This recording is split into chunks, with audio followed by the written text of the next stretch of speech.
Hello everyone and welcome back to the journey to become a ultimate React.js developer। Last के बहुत सारे videos के अंदर हम React.js के अंदर हुक्स के बारे में सीख रहे हैं और आज के इस वीडियो के अंदर हम React.js के अंदर लोकल स्टोरेज को इस्तेमाल करना सीखेंगे। Local storage is a web browser API जिसका यूज करके आप ब्राउजर के अंदर अपने डेटा को स्टोर कर सकते हो और अगर आप वेबसाइट को रिफ्रेश भी करो या फिर ब्राउजर को क्लोज करके रीस्टार्ट करो स्टिल वो डेटा वहां से नहीं जाएगा। इंस्टेंट ऑफ कि आप उस डेटा को मैन्युअली डिलीट करो। एक चीज और, लोकल स्टोरेज के अंदर हम सिर्फ स्ट्रिंग डेटा टाइप का डेटा ही स्टोर कर सकते हैं। तो अगर हमें कोई एरे या फिर ऑब्जेक्ट उसमें स्टोर करवाना है तो उसे हमें पहले स्ट्रिंग में कन्वर्ट करना पड़ेगा। तो उसके लिए भी जावास्क्रिप्ट की कुछ मेथड्स को भी सीखेंगे। लोकल स्टोरेज के अंदर डेटा स्टोर करना सीखेंगे, उसे गेट करना सीखेंगे, एडिट करना सीखेंगे, रिमूव करना सीखेंगे, सारी चीजें देखते हैं। एंड ऑल्सो नेक्स्ट वीडियो के अंदर लोकल स्टोरेज का यूज करके एक मिनी प्रोजेक्ट भी करने वाले हैं। So let's start the video. Okay, तो यहाँ पे मैंने एक फ्रेश रिएक्ट एप्लीकेशन बना दी है। यहाँ पर डेवलपमेंट सर्वर भी चल रहा है। सबसे पहले मैं आपको दिखाता हूँ कि लोकल स्टोरेज होता कहाँ पे है। तो अगर आप राइट क्लिक करके इंस्पेक्ट करोगे यहाँ पर तो आपके लिए यहाँ पर डेवलपमेंट टूल्स की ये विंडो ओपन हो जाएगी और यहाँ पे अगर आप जाते हो एप्लीकेशंस के अंदर और उसके अंदर आपको लोकल स्टोरेज यहाँ पर मिल जाएगा। स्टोरेज के अंदर लोकल स्टोरेज और इसके अंदर आपके जितने भी यूआरएल अभी ओपन है वो दिखाएंगे। जैसे कि अभी लोकल होस्ट 5173 चल रहा है तो यहाँ पे दिखा रहा है। उस पर अगर क्लिक करूंगा तो ये है लोकल स्टोरेज जिसके अंदर ऑलरेडी कुछ डेटा स्टोर्ड भी है। यहाँ पे की और यहाँ पे वैल्यू की जैसे कि हो गया सब्सक्राइबर्स, उसकी वैल्यू है 1 मिलियन। उसी तरह से की है डेटा और उसके अंदर 1 2 3 4 5 का एक एरे भी स्टोर है। अगर आप किसी और वेबसाइट को खोलोगे जैसे कि youtube.com, वहां पे भी अगर राइट क्लिक करके इंस्पेक्ट करते हो वहां पे एप्लीकेशंस, वहां पे आपको लोकल स्टोरेज के अंदर youtube.com के लिए लोकल स्टोरेज मिल जाएगा और यहाँ पे भी बहुत सारा डेटा स्टोर्ड है। यानी कि पर्टिकुलर डोमेन के लिए अलग अलग लोकल स्टोरेज होते हैं, वहां पे डेटा आप अपना स्टोर कर सकते हो। तो सबसे पहले सीखते हैं लोकल स्टोरेज के अंदर डेटा स्टोर कैसे करना है। उसके लिए यहाँ पे आ जाता हूँ। ये जो app.jsx है इसके अंदर सारी चीजें हटा के RFCE करके एक फ्रेश रिएक्ट कंपोनेंट बनाता हूं, फंक्शनल कंपोनेंट, और यहां से सारी चीजें चली जाएगी। यहां पे अभी के लिए मैं लिख देता हूं h1 टैग के अंदर लोकल स्टोरेज। यहां पे मुझे लोकल स्टोरेज दिख जाएगा। सबसे पहले सीखते हैं लोकल स्टोरेज के अंदर डेटा को सेट कैसे करना है। लोकल स्टोरेज के अंदर डेटा को स्टोर करने के लिए हम कुछ मेथड्स का यूज करेंगे जो कि लोकल स्टोरेज की है, जैसे कि local storage dot set item. ये method as a parameter, as a argument दो चीजें लेगा। फर्स्ट होगी वो होगी key and second is a value.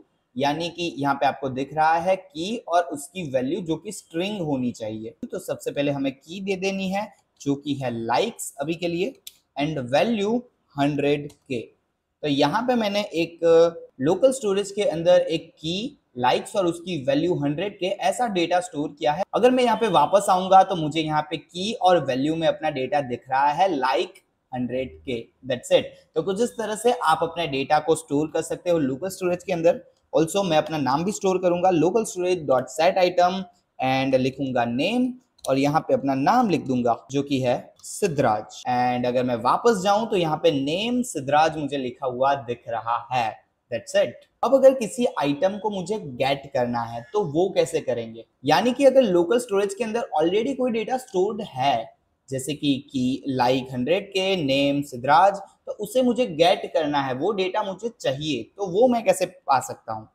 अभी के लिए ये दोनों लाइनें मैं हटा देता हूँ और यहाँ पर जाऊंगा, रिफ्रेश करूंगा। देखो ये डेटा यहाँ से नहीं जाएगा, चाहे मैं इसे रिफ्रेश करूं या फिर इस ब्राउजर को क्लोज करके रीओपन करूं, ये डेटा यहां से तब तक नहीं जाएगा जब तक मैं इसे इन मैन्युअली जाके डिलीट नहीं करता तब तक।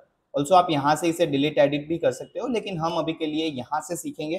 जैसे कि अब मुझे चाहिए वो डेटा, जैसे कि यहाँ पे नेम लिखा है लोकल स्टोरेज के अंदर सिद्धराज, वो मुझे गेट करना है अपने React.js के इस कंपोनेंट के अंदर। तो उसके लिए मैं एक वेरिएबल बनाता हूँ, वेरिएबल होगा हमारा नेम। उसके अंदर मैं क्या करूंगा, local storage dot gate item, और वहां पे ये जो मेथड है वो एज अ पैरामीटर सिर्फ की का नाम लेता है। की यानी कि जो वैल्यू आपको चाहिए उसकी की का नाम क्या है, यहाँ पे हमारा नेम है, तो यहाँ पे मैं लिख देता हूँ नेम। That's it. और यहाँ पे अगर मैं H2 टैग के अंदर अपना नेम प्रिंट करवाऊं, कुछ इस तरह से। नेम इज, जो कि इस वेरिएबल के अंदर स्टोर है, उसे मैं प्रिंट करवा दूं यहाँ पर, तो यहाँ पे मुझे दिख जाएगा name is Siddharaj. That's it. यानी कि हम ये भी सीख गए कि लोकल स्टोरेज से डेटा मंगवाना कैसे है, गेट कैसे करना है। अब अगर लोकल स्टोरेज से कोई आइटम को मुझे डिलीट करना है, किसी डेटा को मुझे डिलीट करना है, तो वो कैसे करेंगे? Simple, local storage dot remove item, और ये भी एज अ पैरामीटर की का नाम लेगा। जिस भी डेटा को आपको रिमूव करवाना है उसकी की का नेम, जैसे कि लाइक्स। तो अगर मैं अब वापस जाऊंगा तो यहाँ पे मुझे लाइक्स 100 के वो वाला डेटा नहीं मिलेगा, बिकॉज मैंने यहाँ से उसे डिलीट कर दिया है। एक और मेथड होती है लोकल स्टोरेज डॉट क्लियर, जिसे हमें एज अ आर्ग्यूमेंट कुछ भी नहीं देना है, और अगर मैं वापस जाऊंगा तो यहाँ पे वो पूरा का पूरा लोकल स्टोरेज क्लियर कर देती है। यानी कि जितना भी डेटा आपने स्टोर किया है वो सब चला जाएगा। और क्योंकि हमने सारा डेटा यहाँ से डिलीट कर दिया है तो नेम नहीं मिल रहा है, तो यहाँ पे कुछ भी नहीं दिख रहा है। तो यहाँ पे नेम इसके बाद कोई भी डेटा हमें दिख नहीं रहा है। That's it.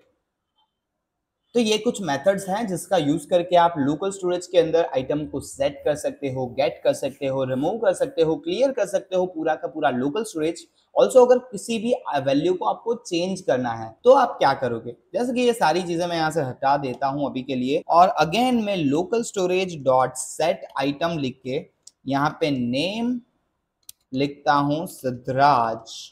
वापस जाऊंगा, यहाँ पे नेम सिद्धराज दिख रहा है, लेकिन अब मैं चाहता हूँ सिद्धराज को चेंज कर सकते, सिड गोई मुझे लिखना है। तो आपको क्या करना है? उस डेटा को चेंज करना है कुछ इस तरह से। यानी कि ये क्या करेगा? नेम ऑलरेडी अगर नेम नाम की कोई की एग्जिस्ट करती है तो वो ओवरराइड कर देगा इस वैल्यू को, यानी कि ये वैल्यू चेंज हो चुकी है। यानी कि अगर किसी भी वैल्यू को अगर आपको एडिट करना है तो आपको सिंपली सेट आइटम के मेथड को ही कॉल लगाना है।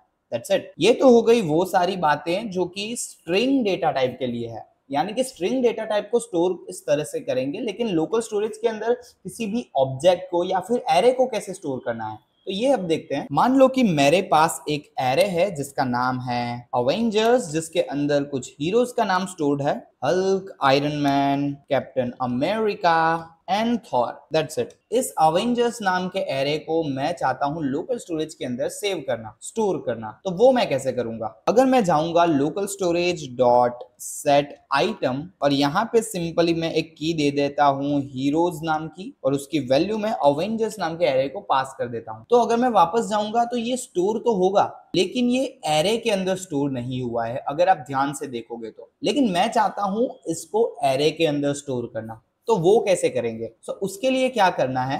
आपको इस अवेंजर्स नाम के एरे को स्ट्रिंग के अंदर कन्वर्ट करना है, और उसके लिए हमारे पास एक जावास्क्रिप्ट की मेथड है json.stringify, और इसके अंदर आपको अपना जो ऑब्जेक्ट है या फिर एरे है उसको दे देना है। तो वो क्या करेगा? वो उसे स्ट्रिंग में कन्वर्ट कर देगा कुछ इस तरह से। यानी कि वो कुछ इस तरह से इस एरे को समझ रहा है अभी के लिए। अगर अब वापस जाऊंगा तो अब देखोगे तो डेटा जो है वो एक्चुअली एरे के अंदर स्टोर है।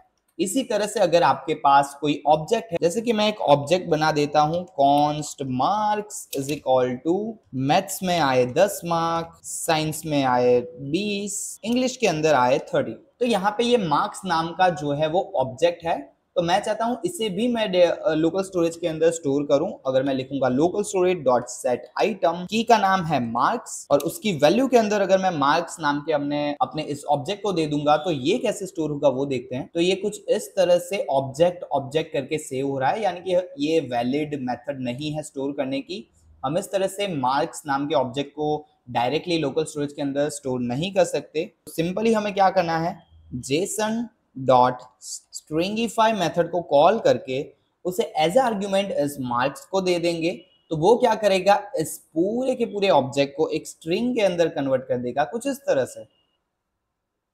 तो अगर वापस जाऊंगा, रिफ्रेश करूंगा, तो यहाँ पे मुझे अपना ऑब्जेक्ट जो है वो दिख चुका है, मार्क्स, साइंस, मैथ्स, इंग्लिश, सारे के सारे। सो कुछ इस तरह से हम किसी भी ऑब्जेक्ट या एरे को लोकल स्टोरेज के अंदर स्टोर कर सकते हैं बाय यूजिंग स्ट्रिंगिफाई मेथड, जिससे वो ऑब्जेक्ट या फिर एरे स्ट्रिंग के अंदर कन्वर्ट हो जाएंगे। लेकिन अब बात आती है इस इस डेटा को गेट कैसे करेंगे, क्योंकि ये तो स्ट्रिंग बन चुका है, तो मुझे इसे जब गेट करूंगा, इस डेटा को जब मैं फेच करूंगा, तो मुझे उसे वापस से उसके ओरिजिनल फॉर्म के अंदर कन्वर्ट करना पड़ेगा। तो वो कैसे करेंगे? चलो एक काम करते हैं, ये जो हीरो नाम का एरे है उसे गेट करके स्क्रीन के ऊपर प्रिंट करने की कोशिश करते हैं। मैं एक कॉन्स्ट हीरोज नाम का एक वेरिएबल बना देता हूं, जो क्या करेगा, local storage dot gate item, और यहाँ पे की का नाम होगा हीरोज। और अगर यहाँ पे मैं h2 टैग के नीचे p टैग के अंदर इस हीरोज को स्टोर करवाऊं, हीरोज, अगर मैं वापस जाऊंगा तो मुझे देखने को मिलता है कि पूरी की पूरी स्ट्रिंग जो है एज इट इज प्रिंट हो चुकी है स्क्रीन के ऊपर। लेकिन मैं नहीं चाहता ऐसा, तो हमें क्या करना है, हमें ये जो local storage gate item heroes की जो वैल्यू मिल रही है उसे हमें वापस से उसके ओरिजिनल फॉर्म के अंदर कन्वर्ट करना है।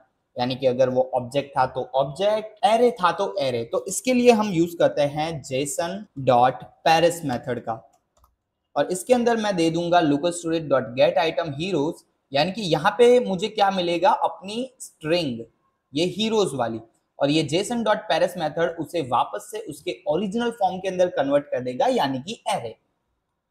तो अगर अब मैं जाऊंगा तो अब मैं देख सकता हूं ये एक्चुअली एरे का एक एक एलिमेंट मुझे प्रिंट होता हुआ दिख रहा है। यानी कि इसके अंदर मैं डॉट मैप मेथड का भी यूज कर सकता हूं कुछ इस तरह से, dot map method as a parameter एक फंक्शन लेता है जिसके अंदर मैं एलिमेंट और इंडेक्स को लूंगा, और हर बार एक स्पैन टैग को रिटर्न करवाते हैं जिसके अंदर एलिमेंट लिखा होगा, और की में डाल देता हूं इंडेक्स। देखो ये सारी चीजें हम कर चुके हैं। अगर नहीं पता आपको ये डॉट मैप मेथड का यूज कैसे करना है रिएक्ट.जेएस के अंदर किसी भी एरे के ऊपर, तो जाओ ये वाला वीडियो फटाफट से देखो और अपनी डॉट मैप मेथड को मास्टर करो।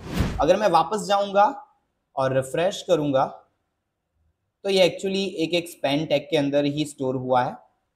एक काम करता हूँ, यहाँ पे डिव दे देता हूँ इसे, या फिर h1 टैग दे देता हूँ, तो ये हर एक नई लाइन के अंदर प्रिंट हो। तो यहाँ पे मैंने इसके ऊपर डॉट मैप मेथड का यूज भी किया। यानी कि कुछ इस तरह से आप किसी भी स्ट्रिंग को वापस से उसके ओरिजिनल फॉर्म के अंदर कन्वर्ट कर सकते हो by using Jason dot Paris method. तो ये हमने सीखा कि लोकल स्टोरेज के अंदर आइटम को सेट कैसे करना है, गेट कैसे करना है, रिमूव कैसे करना है, एडिट कैसे करना है, पूरा लोकल स्टोरेज क्लियर कैसे करना है, एंड ऑल्सो किसी भी ऑब्जेक्ट या फिर एरे को लोकल स्टोरेज के अंदर स्ट्रिंग के अंदर कन्वर्ट करके कैसे स्टोर करना है, और ऑल्सो उसे गेट करके उसके ओरिजिनल फॉर्म के अंदर कैसे लाना है। ये सारी चीजें हम समझ चुके हैं। एक छोटी सी एक्सरसाइज करते हैं। मैं ये सारी चीजें हटा के RFC करके एक फंक्शनल कंपोनेंट बना देता हूँ, और यहाँ पे क्या करता हूँ, लोकल स्टोरेज के अंदर जाके ये सारी चीजों को डिलीट करता हूँ। यहाँ पे आपको जो ये क्लियर ऑल का सिंबल दिख रहा है, इसके ऊपर अगर क्लिक करते हो सब कुछ हट जाएगा। अब मैं क्या करता हूँ, यहाँ पे एक इनपुट फील्ड बनाता हूँ, इनपुट, जिसका टाइप जो होगा वो टेक्स्ट होगा, प्लेस होल्डर में लिखा होगा enter your name, that's it, name. यहाँ पे दिख रहा है मुझे नाम, और मैं सिंपली क्या करना चाहता हूँ, एक जब भी मैं नाम लिखूं तो ऊपर इंस्टेंटली मुझे हेलो और उसके बाद मेरा नाम दिखना चाहिए। तो उसके लिए मैं एक वेरिएबल बना देता हूँ, यूज स्टेट वेरिएबल नेम और सेट नेम, जो कि एक यूज स्टेट वेरिएबल होगा। तो मैंने यूज स्टेट फंक्शन को कॉल किया, उसे इंपोर्ट कर दिया, और यहाँ पे अभी के लिए उसे नल स्ट्रिंग रहने देते हैं। इस इनपुट फील्ड के अंदर मैं एक वैल्यू नाम का पैरामीटर पास करता हूँ, और वहां पे अपने नेम ना वाले वेरिएबल को दे देता हूँ। यानी कि अगर यहाँ पे सिड लिखा है तो यहाँ पे भी सिड लिखा हुआ आ जाएगा, लेकिन मैं इसे चेंज नहीं कर पा रहा।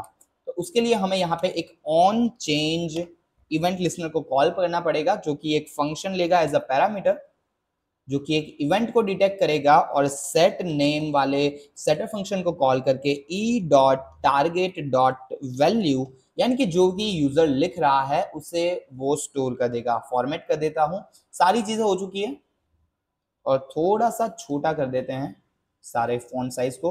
अगर मैं वापस जाऊं, इसे डिलीट करूं तो डिलीट हो रहा है। यहाँ पे मैं सेट को हटा देता हूं और नल स्ट्रिंग रहने देता हूं। यहाँ पे मैं अगर कुछ भी लिखूं मैं लिख सकता हूं, और ऑल्सो ये जो लिख रहा हूं वो इस नेम वाले वेरिएबल के अंदर स्टोर हो रहा है। तो यहाँ पे अगर मैं h1 टैग के अंदर लिखूं हेलो, और इस कर्ली ब्रैकेट्स के अंदर नेम को प्रिंट करवाऊं, तो देखो अभी के लिए मुझे नेम और उसके बाद ये हमारे अल्फाबेट्स दिख रहे हैं। मैं जाऊंगा, कुछ भी यहाँ पे लिखूंगा, तो वो ऑल्सो वहां पे भी ऊपर इंस्टेंटली दिख रहा है, जैसे कि हमें लिख दिया सिद्धराज, कुछ इस तरह से, तो सिद्धराज आ चुका है। लेकिन अगर मैं रिफ्रेश करूंगा तो वो नाम यहाँ से चला जा रहा है। मैं चाहता हूं अगर यहाँ पे मैंने सिड लिखा और रिफ्रेश भी करूं तो भी वहां से सिड नहीं जाना चाहिए। तो मैं इस कंडीशन के अंदर इस सिड नाम के वेरिएबल की वैल्यू को लोकल स्टोरेज के अंदर स्टोर करवा सकता हूं।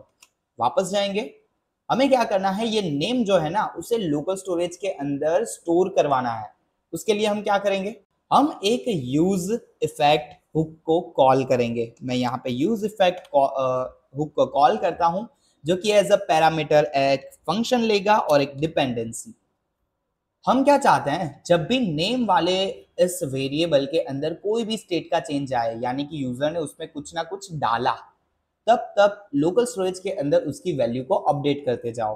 तो यहाँ पे मैं एज अ डिपेंडेंसी नेम को दे देता हूं, और इस फंक्शन के अंदर मैं क्या करूंगा, सेट नो, इस फंक्शन के अंदर मैं क्या करूंगा, local storage dot set item की को दे देता हूं नेम, और उसके बाद एज अ वैल्यू नेम, यानी कि ये वाला वेरिएबल। जब जब इस नेम वाले वेरिएबल पे कोई भी स्टेट का चेंज आएगा, तब तब नेम जो है लोकल स्टोरेज के अंदर स्टोर हो जाएगा। रिफ्रेश करता हूं, यहाँ पे मैं लिखता हूं सिड, तो यू कैन सी हियर जो यहाँ पे भी सिड इंस्टेंटली अपडेट हो रहा है। यानी कि अगर मैं यहाँ पे लिखूंगा आयरन मैन, तो अगर नीचे देखोगे तो इंस्टेंटली यहाँ पे लोकल स्टोरेज के अंदर आइटम जो है वो अपडेट हो रही है। जब जब मैं लिख रहा हूँ ये नेम वाला वेरिएबल अपडेट हो रहा है, जिसकी वजह से ये यूज इफेक्ट हुक कॉल हो रहा है, वो इंस्टेंटली लोकल स्टोरेज को भी अपडेट कर रहा है। लेकिन स्टिल अभी रिफ्रेश करूंगा वो डेटा चला जा रहा है। मैं क्या चाहता हूं, जब भी मैं रिफ्रेश करूं स्टिल वो डेटा वहां पे रहना चाहिए। यानी कि जब भी मैं रिफ्रेश करूंगा और जब कंपोनेंट माउंट होगा, फर्स्ट रेंडर होगा, तब लोकल स्टोरेज से वो नेम की वैल्यू को ले आओ और इस नेम की वैल्यू के अंदर उसे दे दो, दैट्स इट। अब उसके लिए हमें क्या करना है, मैं सिंपली क्या करता हूँ, ये जो नल स्ट्रिंग है इसे हटा देता हूँ, एंटर प्रेस करके न्यू लाइन में आ जाता हूँ। यहाँ लिखूंगा local storage dot gate item, और यहाँ पे दे दूंगा नेम को। ऑल्सो यहाँ पे और ऑपरेटर लगा के एक नल स्ट्रिंग भी दे दो, यानी कि अगर लोकल स्टोरेज में नेम की कोई वैल्यू स्टोर नहीं है तो एज अ वैल्यू एक नल स्ट्रिंग स्टोर करो। अगर अब वापस जाऊंगा, रिफ्रेश करूंगा, अभी के लिए यहाँ पे अनडिफाइंड स्टोर है, मैं इसे हटा के सेड लिखता हूँ, रिफ्रेश करता हूँ। अब ये जो सेड है वो नहीं जा रहा है। अगर मैं रिफ्रेश कर रहा हूँ इस पेज को, फिर भी यहाँ पे मैं अगर नाम अपडेट करके आयरन मैन लिख दूं, तो यहाँ पे वो लोकल स्टोरेज के अंदर भी स्टोर हो चुका है। और अगर मैं रिफ्रेश करूंगा इस साइट को, फिर भी वो यहाँ से नहीं जाएगा। लोकल स्टोरेज के अंदर आप छोटी मोटी चीजों को स्टोर कर सकते हो, जैसे कि यूजर कौन सी थीम के अंदर है, डार्क थीम के अंदर है, लाइट थीम के अंदर है। ऑल्सो अगर कोई फॉर्म वो फिल कर रहा है और गलती से उसने रिफ्रेश कर दिया, तो सारा का सारा डेटा चला जाएगा। तो जब तक वो सबमिट बटन पे क्लिक नहीं करता, तो वो सारा डेटा लोकल स्टोरेज के अंदर टेम्पररी स्टोर करो, ताकि अगर वो रिफ्रेश करे तो वो डेटा ना जाए। ऐसी सारी चीजें लोकल स्टोरेज के अंदर स्टोर होती है। That's it. सो यही है लोकल स्टोरेज। इसे एक बार खुद से प्रैक्टिस जरूर करना, बहुत ही इंटरेस्टिंग कंसेप्ट है ये। And that's it, let's wrap the video. आज के इस वीडियो में इतना ही। नेक्स्ट वीडियो के अंदर हम एक मिनी प्रोजेक्ट करेंगे लोकल स्टोरेज का यूज करके। लाइक, शेयर और कमेंट करना बिल्कुल भी मत भूलना। अगर चैनल को अभी तक सब्सक्राइब नहीं किया है तो सब्सक्राइब भी करो। मिलते हैं अगली वीडियो में, तब तक के लिए टाटा बाय बाय।